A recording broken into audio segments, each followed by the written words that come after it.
Shaktipat Seer 2. In the western direction of India, in the country of glorious Uddiyana, in a city called Glowing Jewels, there was a palace of lapis lazuli decorated with many kinds of precious substances.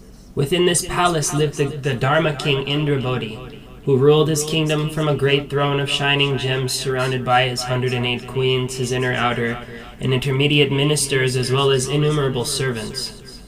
As the king was without a son, he bade all the court chaplains to assemble and perform an extensive offering ceremony before the 3 jewels on the 15th day of the first month of the summer.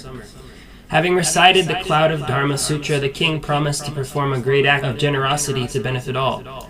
Many years passed, during which he gave out the wealth of his treasury as alms, and the treasury grew close to empty. The flow of giving ceased, but the flow of beggars did not cease. So many years passed, during which he gave out the wealth of his treasury as alms, and the treasury drew close to empty. The minister said, "The treasury is completely emptied, and there is nothing left." But the beggars retorted, "If that is so, and you do not give us anything, all the alms previously given to others will have been in vain." The king then reflected, "On an island in the great ocean lives the Naga king's daughter, known as Lovely Maiden, in whose possession there is a precious jewel that knows no limits for granting all needs and wants.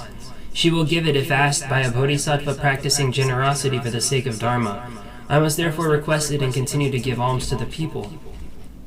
Thinking this, he had a sea-going vessel prepared, commanded by a captain who had fetched precious stones from the great ocean often in the past.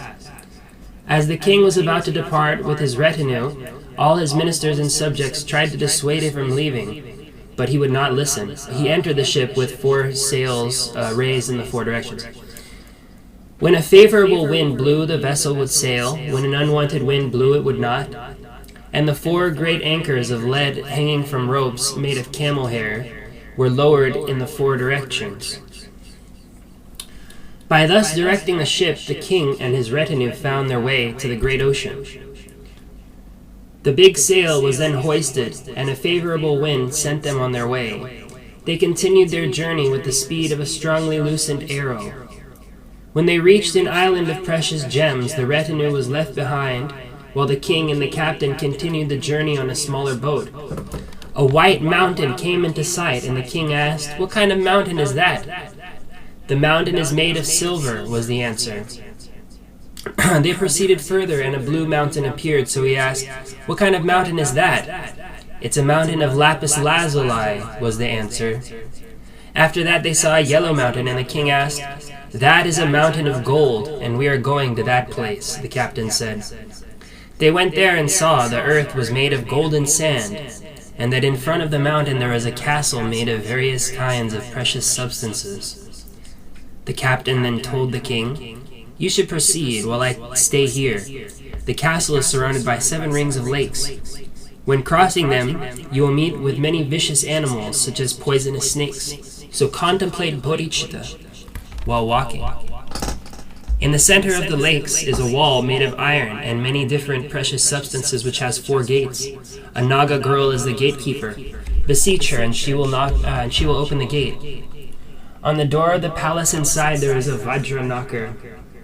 Use it to knock. 100 Deva maidens will then appear and present you with precious stones.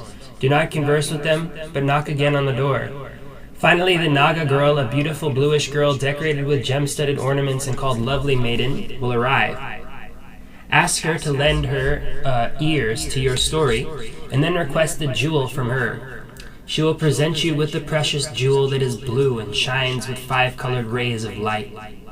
Accept it immediately, and without letting it slip away, wrap it respectfully in your sleeve and return here. That is the precious gem that will fulfill all your wishes. Thus the captain instructed the king and sent him on his way. The king then went on as prescribed. Crossing first the 7 rings of lakes, he reached the place of the poisonous snakes. Here the king meditated on bodhicitta, and therefore was unharmed by the perils of venomous breath of the serpents.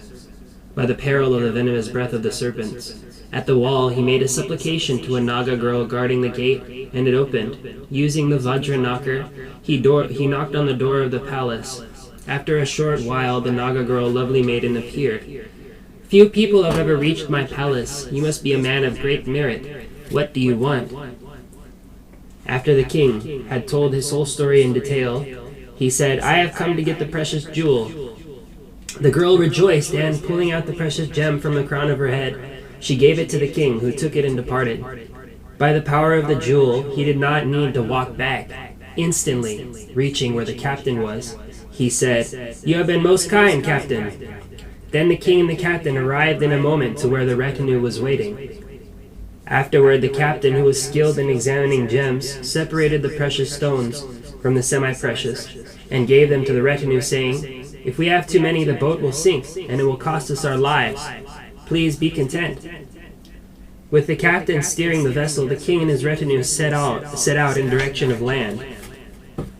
On an island in the ocean grew a multicolored lotus flower, upon which sat a little boy only 8 years of age, beautiful to behold, ornamented with the major and minor marks, and holding a vajra and a lotus in his hands. Seeing him, they were struck with wonder, and the king asked the little boy, Little boy, child, who is your father and who is your mother? What is your caste and what is your country? What food do you live on and what is your purpose here? In reply to these questions, the boy said, My father is the wisdom of spontaneous awareness. My mother is the ever-excellent lady, the space of all things. I belong to the caste of indivisible space and awareness. I have taken the unborn Dharma Dhatu as my homeland.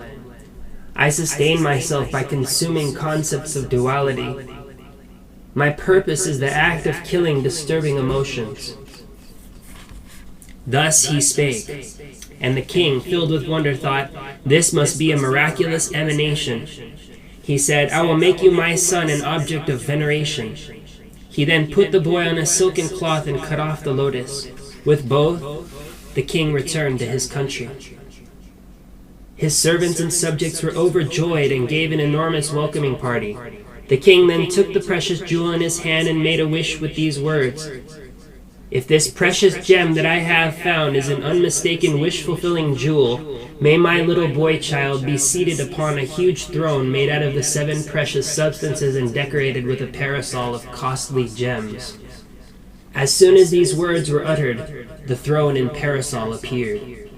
The boy was seated upon the throne, empowered as prince and given the name King Padmasambhava, King Lotus Diamond. Again the king said, If this precious gem is the unmistaken and priceless wish-fulfilling jewel, may all the empty treasuries from where I formerly distributed alms become as full as they once were. Instantaneously his treasure houses were again filled just as before. Then the king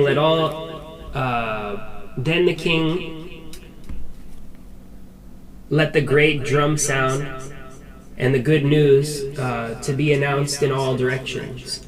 I, King Indrabodhi, proclaim that the fulfillment of all needs and wants will rain down by the grace of my precious wish-fulfilling jewel. Come and receive whatever you wish for and whatever you may need. The king washed the jewel in cleansing water, attached it at the top of a victory banner, enveloped it in fragrant fumes of camphor and sandalwood, and put out a vast display of offerings before it. He then bathed, donned clean clothing, and, having paid homage to the divinities of the 4 directions, made the following prayer. If this priceless gem that I have found is truly the unmistaken and precious wish-fulfilling jewel, may whatever humans and all other beings desire shower down like falling rain. Immediately upon exclaiming these words, winds rose from the 4 directions and swept away all dirt. A gently falling rain ensured that no dust would rise, and thus all was perfectly cleansed. Foods endowed with 100 flavors fell from the jewel, satisfying all who were starving. A cascade of clothing fell, satisfying all who were cold. And after that a shower of gems rained down, satisfying all wishes. The king then gave this command to everyone under his power.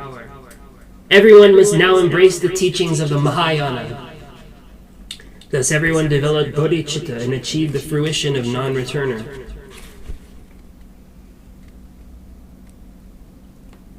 This was the first chapter of the immaculate life story of the Lotus Born Master, telling how he became the son of King Indrabodhi and ascended the royal throne.